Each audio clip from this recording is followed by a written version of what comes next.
పూరా లోకల్. వైద్యం నారాయణ హరి అన్నారు. వైద్యాన్ని ఒక దేవుని సేవతో పోల్చిన సందర్భం. భారతదేశ వ్యాప్తంగా కూడా వైద్యునికి ఒక ప్రత్యేకమైన విలువ ఉంది. వైద్య వృత్తికి ఒక విలువ ఉంది. వైట్ కాలర్ ఒక వృత్తిగా చెప్పబడుతున్న వైద్య వృత్తిలో గ్రామ స్థాయిలో ఉండే పిఎంపి ఆర్ఎంపీల వ్యవస్థ ప్రస్తుతం ప్రశ్నిస్తుంది.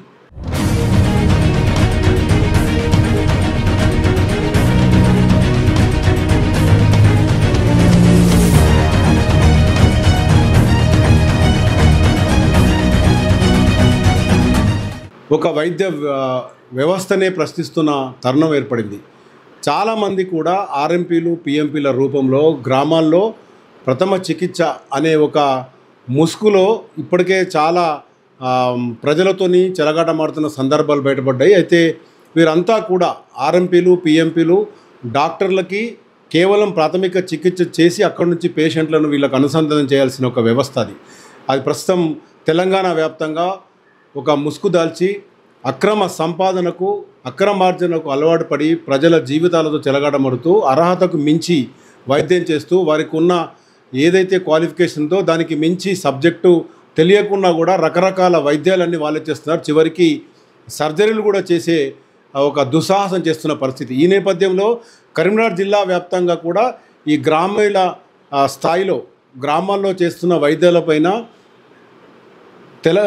తెలంగాణకు సంబంధించిన మెడికల్ కౌన్సిల్ దృష్టి చాల్చింది. ఈ నేపథ్యంలో చాలామంది ఆర్ఎంపీల చేతిలో బలైతున్న సామాన్యులను పరిగణలోకి తీసుకొని వీరంతా కూడా రైడ్లు చేయడం ప్రారంభించారు. కరీంనగర్, ఇటు హుజరాబాదు, సిరిసిల్ల, కరీంనగర్ ఉమ్మడి జిల్లా వ్యాప్తంగా కూడా ఈ రైడ్లలో చాలామంది ఆర్ఎంపీ పిఎంపీలు ఈ ముసుగులో చేస్తున్న అక్రమ దందాను బయటపెట్టారు. ప్రస్తుతం మనతో రాష్ట్ర కౌన్సిల్ సభ్యుడు డాక్టర్ రాజ్కుమార్ ఉన్నారు. వారిని అడుగుదాం. గత వారం రోజులుగా కూడా వీరు తీవ్రంగా శ్రమిస్తున్నారు. ఒక నాణ్యమైన ఒక వైద్య వృత్తిని వైద్యాన్ని చాలా ఎంతో పవిత్రంగా అందించాల్సిన సమయంలో ఇలాంటి లోటుపాటు జరుగుతున్నాయి. వీటిపైన ఏమంటారో తెలుసుకుందాం. సార్ చెప్పండి, మీరు ఒక డాక్టర్గా, క్వాలిఫైడ్ డాక్టర్గా కూడా ఒక వ్యవస్థ ఉంది. చాలా చిన్నప్పటి నుంచి కూడా మీరు చూస్తుంటారు. తరతరాలుగా వస్తున్న ఒక ఆర్ఎంపీ వ్యవస్థ ఉంది. ప్రస్తుతం ఆర్ఎంపీ వ్యవస్థ ఎందుకు ఇలా తయారైంది? మీరు గత వారం రోజులుగా తనిఖీలు చేస్తున్నారు, రైడ్ చేస్తున్నారు. ఎన్నో అసలు ఆశ్చర్యకరమైన అబ్బురపరిచే అంతే చాలా విచిత్రమైన విషయాలను బయటపడుతున్నారో చెప్తున్నారు. దీన్ని ఎలా తీసుకోవచ్చు? అసలు ఏం జరుగుతుంది? ఖచ్చితంగా తెలంగాణ స్టేట్ మెడికల్ కౌన్సిల్ గత 3-4 నెలల నుంచి ఈ నకిలీ వైద్యుల మీద విస్తృతంగా తనిఖీలు చేస్తున్నాము. ఆ తనిఖీలో మాకు విచిత్రమైన విషయాలు బయటకు వచ్చాయి. ఏదైతే ప్రాథమిక చికిత్సా కేంద్రం అని అక్కడ బోర్డులు పెట్టి వాళ్ళు డాక్టర్ అని పెట్టి ఇష్టమైన ప్రిస్క్రిప్షన్స్ రాసి ప్రజా ఆరోగ్యంతో ఆడుకుంటూ ప్రజలని ఆరోగ్యపరంగా దెబ్బతీయడంలో వాళ్ళు చాలా అది చేసి వాళ్ళు ఏంటంటే స్థాయికి మించి వైద్యం చేయడంలో చేస్తున్నారు. మేము ఈ మధ్య హుజరాబాద్ కానీ సిరిసిల్ల కానీ మొన్న జరిగిన ఇక్కడ కొదురుపాకలో కానీ అక్కడ మేము వెళ్ళి రైడ్స్ చేయడం జరిగింది. అక్కడ మాకు విచిత్రమైన విషయాలు బయటకు వచ్చాయి. వాళ్ళు యథావేచ్ఛగా యాంటీబయాటిక్స్ కానీ స్టిరాయిడ్స్ కానీ ఇంకా వేరే మత్తు ఇంజెక్షన్స్ కానీ ఇంకా అబార్షన్ చేసేటివి కానీ ఎంటీపీస్ కానీ వాళ్ళు నిర్వహిస్తున్నారు. వారి దగ్గర ప్రాథమిక చికిత్స కేంద్రం అని పెట్టుకొని వాళ్ళు ఒక 4-5 బెడ్ హాస్పిటలే నడిపిస్తున్నారు. ప్రజలు ప్రాథమిక చికిత్స అని చెప్పి వాళ్ళ దగ్గర పోయినప్పుడు వాళ్ళు ఒక 3-4 రోజుల్లో ఇంజెక్షన్స్ పెట్టడం కానీ సెలైన్స్ పెట్టడం కానీ అచ్చిరాని వైద్యం చేసి ప్రజల ప్రాణాలతో ఆడుకుంటున్నారు. సో ఈ నేపథ్యంలోనే తెలంగాణ స్టేట్ మెడికల్ కౌన్సిల్ ఇప్పుడైతే తెలంగాణ మెడికల్ కౌన్సిల్ చైర్మన్ గారి ఆదేశాల మేరకు విస్తృతంగా మేము ఒక 3-4 నెలల నుంచి నకిలీ వైద్యుల మీద తనిఖీలు చేస్తున్నాము. ఈ నేపథ్యంలోనే కరీంనగర్ జిల్లాలో మేము హుజరాబాద్లో మొన్న కల్లకొట్టి కిషన్ రావు కంటి వైద్యశాల మీద కానీ ఇంకొకటి మొన్న లింగాపూర్లో జరిగిన కోల మమత అనే ఒక పేషెంట్ చనిపోవడం వల్ల వాటి సుమోటోగా కేసెస్ తీసుకొని రైడ్స్ నిర్వహించడం జరిగింది. సో ఈ ఆర్ఎంపీ వ్యవస్థ అనేది ప్రాథమిక చికిత్సా కేంద్రం అని చెప్పేసి వాళ్ళ ఎటువంటి నిబంధనలు లేకుండా ఎటువంటి విద్యార్హత లేకుండా 7th పాస్ అయిన వాళ్ళు 10th ఫెయిల్ అయిన వాళ్ళు కూడా వాళ్ళు ఇష్టం వచ్చిన దుకాణాలుగా కిరాణంలాగా ఓపెన్ చేసుకొని ప్రజల ఆరోగ్యంతో చెలగాటమాడడం చేస్తున్నారు. సో ఈ నేపథ్యంలోనే మాకు కొన్ని విచిత్రంగా మొన్న చూసాం. మనం లింగాపూర్ విలేజ్లో కోల మమత అనే మహిళా ఆర్ఎంపీ అచిరాని వైద్యం చేసి హైడోస్ స్టిరాయిడ్స్ ఇచ్చి పెరాలసిస్ పేషెంట్తో ఒక వారం రోజుల తర్వాత పేషెంట్ చనిపోవడం జరిగింది. ఇంకొక విషయం ఏంటంటే ఖమ్మంలో ఒకటి మనం వెలుగులో చూసాం. ఏదైతే మొన్న సుంతి ఆపరేషన్ అంటాం, సుంతి ఆపరేషన్ చేసి మర్మాంగమే కోసేసింది. అట్లా ఇంకా ఏంటంటే మొన్న ఇది చేతికి ఇంజెక్షన్ ఇవ్వడం వల్ల చేతి మొత్తం మనకు రక్త సరఫరా ఆగిపోయి రక్తాన్ని మొత్తం చేయి తీయడమే అయిపోయింది. సో ఇటువంటి పర్మనెంట్ డిసేబిలిటీ కానీ లేకపోతే వాళ్ళకు ఆరోగ్యపరంగా కానీ నష్టం జరగడంలో కానీ ఇంకోటి ఏంటంటే ఇటువంటి విద్యార్హత లేకుండా చేయడం వల్ల ప్రజల యొక్క ప్రాణాలతో చెలగాటం ఆడినట్టు అవుతుంది. మీరు చెప్పినట్టు ఇప్పుడు ఇదంతా వ్యవస్థ నడుస్తున్నప్పుడు యంత్రాంగం, దీనికి సంబంధించిన యంత్రాంగం, ఒక మెడికల్ కౌన్సిల్ జోక్యమే కాకుండా జిల్లాకు సంబంధించి డిఎంఎండ్హెచ్ఓ కానీ లేకుంటే కన్సర్న్ అక్కడ ఉండే ఆ ఏరియా ఆసుపత్రికి సంబంధించిన సూపరింటెండెంట్స్ కానీ వీరంతా ఉంటారు కదా. మీరు రూములు పెట్టి ఇన్పేషెంట్లు పెట్టి ఆర్ఎంపీ వ్యవస్థ నడుస్తున్నారు కదా, దీన్ని ఎలా తీసుకోవచ్చు?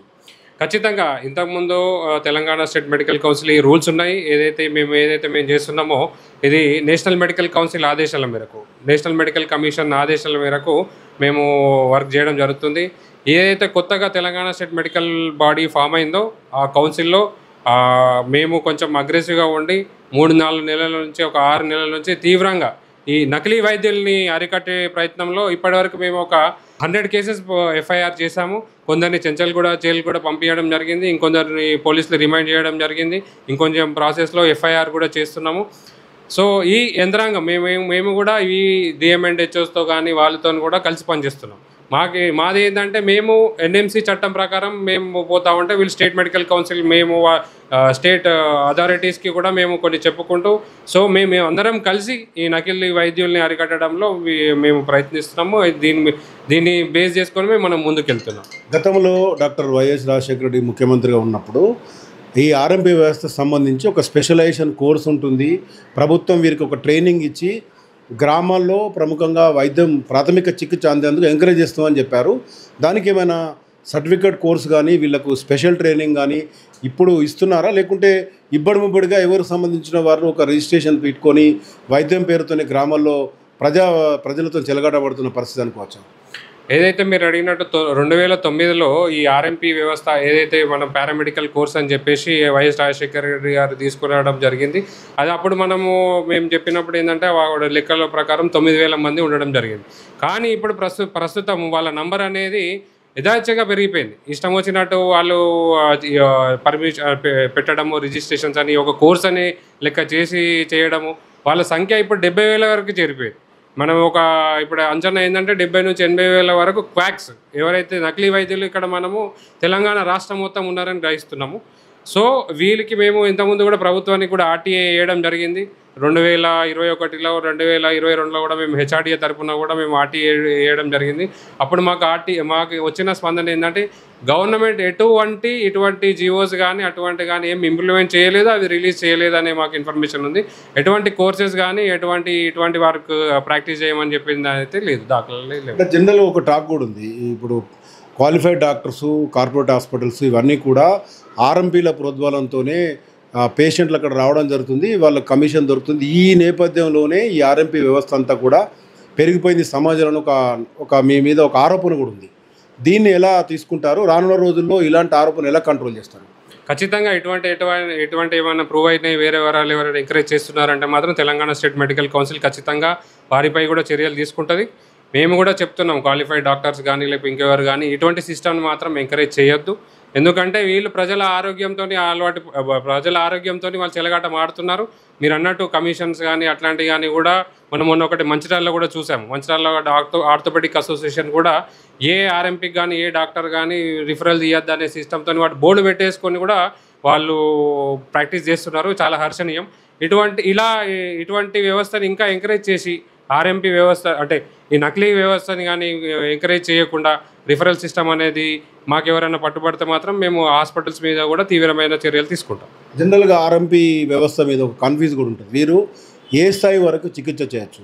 మామూలుగా అంటువ్యాధులు వచ్చినప్పుడు డయేరియా, మలేరియా, ఇంకా ఎలాంటి విషజ్వరాలు పూర్తి స్థాయిలో వ్యాపించినప్పుడు ప్రాథమిక చికిత్స కోసం వీళ్ళు గ్రామీణ స్థాయిలో అందుబాటులో ఉంటారు. అందరూ కూడా జిల్లా కేంద్రాలకు కానీ కార్పొరేట్ హాస్పిటల్కి వచ్చే అవకాశం లేదు కదా. మీరు ప్రాక్టీస్ నిజంగానే క్వాలిఫైడ్ చాలా ఏళ్ళకి ప్రాక్టీస్ చేస్తూ అనుభవం ఉన్న ఆర్ఎంపీలకు మీరు ఏం సలహా ఇవ్వదలుచుకున్నారు? దీనికి ప్రాథమిక చికిత్స చేయడానికి అనుభవం ఏమీ అవసరం లేదు. ఒకటి ఏంటంటే వాళ్ళ ఈ ప్రాథమిక చికిత్స అనేది ఎవరైనా కూడా చేయొచ్చు, ఎవరైతే పారామెడిక్స్ కానీ నర్స్ కానీ అట్లాంటివి కానీ చేయొచ్చు. కాకపోతే వారి స్థాయి మించి చేయడం వల్లనే మనకి ఇవన్నీ అనర్థాలు జరుగుతున్నాయి. ప్రాథమిక చికిత్స అనగా ఏమైనా దెబ్బ తాకింది అనుకుంటే జస్ట్ అట్లా డ్రెస్సింగ్ చేయడం కానీ, లేకపోతే చిన్న ఏమైనా లేకపోతే ఏదైనా బీపీ చూడడం కానీ అంతవరకే చేసి వాళ్ళు వెంటనే అక్కడ పక్కకున్న గవర్నమెంట్ హాస్పిటల్ కానీ ఏరియా హాస్పిటల్ కానీ పంపించడం చేస్తే మనకు ఇటువంటి కాకుండా జరుగుతాయి. కాకపోతే వీళ్ళు స్థాయిని మించి అక్కడే ఆపరేషన్ థియేటర్ లెక్క తీసుకొని బెడ్స్ వేసి without any permission, clinical establishment యాక్ట్కు పర్మిషన్, ఏ పర్మిషన్ లేకుండా ఒక 2 బోర్డులు పెట్టుకొని వాళ్ళ 2-3 రోజులను కూడా అడ్మిట్ చేసి వాళ్ళు ట్రీట్మెంట్ ఇవ్వడం వల్ల వాళ్ళకి ఏ ట్రీట్మెంట్ ఇవ్వాలి. మాకు తెలిసింది ఏంటంటే మేము పోతుంటే వాళ్ళకు 4-5 డ్రగ్స్ మాకు ప్రత్యేకంగా జరుగుతున్నాయి. ఒకటి జెంటామైసిన్ అనే డ్రగ్ దొరుకుతుంది, ఒకటి డెక్సామెథాజోన్ అనే డ్రగ్ దొరుకుతుంది, ఇంకోటి లిగ్నోకేన్ ఇంజెక్షన్. సో అందరు ఇవే ఇంజెక్షన్స్, ట్రీట్మెంట్ అంటే ఇవే ఉంటాయి. ఎందుకంటే పేషెంట్ కూడా వెంటనే స్టీరాయిడ్స్ చేయడంగానే తన జ్వరం తగ్గడం కానీ అట్లాంటివి కానీ ఉండడం వల్ల వాళ్ళ దగ్గరికి ఎక్కువ అలవాటు పడినట్టు మాకు అనిపిస్తున్నది. అంటే మీరు లీగల్గా ఇలాంటి మెడిసిన్ ఆ క్లినిక్లో క్యారీ చేయవచ్చా, లేకుంటే ఈ డ్రగ్ కంట్రోల్ ఏం చేస్తుంది? 100% ఇటువంటి వాళ్ళు క్యారీ చేయడానికి ఏం లేదు. మేము కూడా డ్రగ్ కంట్రోల్ అథారిటీతో కూడా మాట్లాడుతున్నాము. వాళ్ళకి ఎక్కడి నుంచి వచ్చాయి, ఏ ఏజెన్సీ నుంచి వచ్చాయి అనే కోణంలో కూడా మేము ఆలోచిస్తున్నాము. ఖచ్చితంగా మేము డ్రగ్ కంట్రోల్ అథారిటీతో కలిసి పనిచేసి వాళ్ళకి ఇంకా ఏమైనా యాక్ట్ ఉంది అనుకుంటే వాళ్ళ మీద కూడా మేము కేసు బుక్ చేస్తాము. ఇంకొకటి ఏంటంటే వీళ్ళు వాడే ఇంజెక్షన్స్ కానీ లేకపోతే సూదులు కానీ అవి కానీ అది పొల్యూషన్ కంట్రోల్ పరంగా కూడా చాలా ఎఫెక్ట్ అవుతుంది. సో వాళ్ళు ఇష్టం వచ్చినట్టు disposal of waste, medical waste అనేది వాళ్ళు ఇష్టం వచ్చినట్టు చేయడం వల్ల మనకు పొల్యూషన్ కంట్రోల్ కూడా తప్పి మనకి ఏంటంటే ఇంకా అంటురోగులు పెరిగే ఆస్కారం ఎక్కువ ఉంది. సో మేము మొన్న దీని గురించే పొల్యూషన్ కంట్రోల్ బోర్డు కూడా మాట్లాడడం జరిగింది, వాళ్ళతో కూడా చర్చించాము. ఇటువంటి పొల్యూషన్ అటువంటి ఏమన్నా వాళ్ళు హద్దు దాటి చేస్తే మాత్రం ఎన్విరాన్మెంటల్ పొల్యూషన్ యాక్ట్ కింద కూడా కేసెస్ బుక్ చేస్తామన్నారు. సో ఏదైతే ఉందో ప్రతి ఒక్క ఇటువంటి అర్హత లేని వైద్యులు ఇటువంటి చేయడంతో మేము చాలా దీని కింద మనం ఎన్ఎంసీ యాక్ట్ 3454 కింద కానీ లేకపోతే క్లినికల్ ఎస్టాబ్లిష్మెంట్ యాక్ట్ కింద కానీ ఈపీ యాక్ట్ కింద కానీ మేము కేసెస్ బుక్ చేయడం జరుగుతుంది. తీవ్రమైన శిక్ష అయితే మాత్రం దీనికి ఉన్నాయి. ఇప్పుడు ప్రస్తుతంకున్న 3454 యాక్ట్ ప్రకారం కింద అయితే 1 year జైలు శిక్ష కానీ 5 lakhs ఫైన్ ఉంది. ఇంకా వీటిని ఎక్స్టెండ్ చేసే దానిలో ఇంకా మనము నేషనల్ మెడికల్ కౌన్సిల్ ఆలోచిస్తున్నది. ఎమర్జెన్సీగా అవసరానికి కొంతమంది ప్రజలు వాళ్ళ దగ్గరికి వెళ్తుంటారు. గ్రామీణ ప్రాంతాల్లో నివసించే ప్రజలకు మీలాంటి క్వాలిఫైడ్ డాక్టర్లు ఇచ్చే సలహా ఏంది? ఆర్ఎంపీల దగ్గర ఇంతవరకు వైద్యం తీసుకొని మళ్ళీ క్వాలిఫైడ్ డాక్టర్కి రావాలనుకుంటున్నాను. ఖచ్చితంగా మేము సామాన్య ప్రజలకు చెప్పేది ఏంటంటే ఇటువంటి నకిలీ వైద్యుల వల్ల ఆరోగ్యపరంగా ఎఫెక్ట్ అయ్యేది ఏంటంటే పేద ప్రజలే. సో వారికి మేము చెప్పేది ఏంటంటే మీకు ఇనిషియల్గా ఏమైనా ప్రాబ్లం ఉంది అంటుంటే దగ్గరున్న పిహెచ్సికి వెళ్ళండి. ఏమైనా జ్వరం కానీ అట్లాంటివి కానీ చిన్నగా ఉంటాయి. ఎమర్జెన్సీ ఉంటే మాత్రం మనకి ఇప్పుడు అన్ని అంటే రిమోట్ ప్లేస్లో కూడా మెడికల్ కాలేజెస్ అయ్యాయి. So not less than 1 hour to 2 hours travel ఉంటుంది కాబట్టి మీరు ఒక 1-2 hours ట్రావెల్ చేసి దగ్గరున్న మెడికల్ కాలేజ్ కానీ ఏరియా హాస్పిటల్ కానీ చూస్ చేసుకుంటే మీకు ఇంకా అక్కడ ఏమన్నా ఇంకా వేరే ఏమన్నా కావాలన్నా కూడా మీకు అందులో అవైలబిలిటీ ఉంటాయి. సో మీరు వీటి తొందరపడి తొందరగా స్టిరాయిడ్స్ ఇచ్చి తగ్గుతుంది కదా అని చెప్పి వాళ్ళకి అలవాటు పడి మీరు ప్రతిసారి వెళ్ళడం వల్ల మీ ఆరోగ్యం అనేది లాంగ్ టర్మ్లో ఎఫెక్ట్ అవుతుంది. ఇది ఎందుకు మేము చూసాం ఇట్లా ఏంటంటే ఇష్టమైన యాంటీబయాటిక్స్ ఇవ్వడం కానీ పెయిన్ కిల్లర్స్ ఇవ్వడం వల్ల కిడ్నీ సంబంధిత బాధితులు చాలామంది పెరిగిపోయారు. సో మేము ఒకటే చెప్తున్నాం ప్రజలకి, మేము ఏంటంటే ప్రజా ఆరోగ్యం పరిరక్షణలో భాగంగా వాళ్ళను దగ్గరున్న క్వాలిఫైడ్ డాక్టర్ సంప్రదించండి ఫర్ ఎనీ ఓపీ బేసిస్. కానీ ఎమర్జెన్సీలో మీరు దగ్గరున్న ఏరియా హాస్పిటల్ కానీ ఇంకా అక్కడికి వెళ్తే మీకు ఇప్పుడు ప్రభుత్వం కూడా ఉచిత అంబులెన్సులు కూడా పెడుతున్నారు. సో మీరు ప్రభుత్వం ఇచ్చే వైద్యాన్ని అందుకోండి, మీ ఆరోగ్యం అనవసరంగా పాడు చేసుకోకండి. ఈవెన్ ఈ నకిలీ వైద్యుల వల్ల ఏంటంటే మనకు ప్రాణాల మీదకి వస్తున్నాయి. ఇప్పుడు మీకు చెప్పినట్టు చాలా ఇన్సిడెంట్స్ కూడా అయినాయి. సో ఇవన్నీ ఇన్సిడెంట్ ప్రివెంట్ చేయడానికి మేము ప్రజలను ఒకటే కోరుతున్నాము, మీరు నకిలీ వైద్యుల దగ్గర వెళ్ళి మీ ప్రాణాలను ఖరాబ్ చేసుకోకండి, దాంట్లో ఇబ్బంది పడకండి. వెంబడిగా పెరిగిపోయిన ఆర్ఎంపీ వ్యవస్థతో ఇప్పటివరకు మనం చూసాం.